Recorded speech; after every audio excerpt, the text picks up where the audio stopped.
প্রবাসী কল্যাণ সমিতি কাতারের উদ্যোগে আনন্দ ভ্রমণ অনুষ্ঠিত হয়েছে। শুক্রবার রাজধানী দোহা থেকে 90 কিলোমিটার দূরে আল সামাল আজারবাইজান বিচে এই আনন্দ ভ্রমণ অনুষ্ঠিত হয়।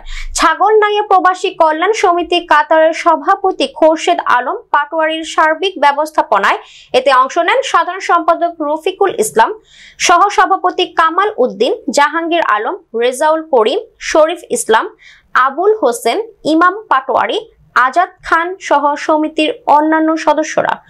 আনন্দ ভ্রমণের মধ্যে আরব সাগরের লবণাক্ত পানিতে সাঁতার কাটা ও ফুটবল খেলা, আড্ডা, আনন্দ উৎসব, রাতের খাবার ছিল অন্যতম।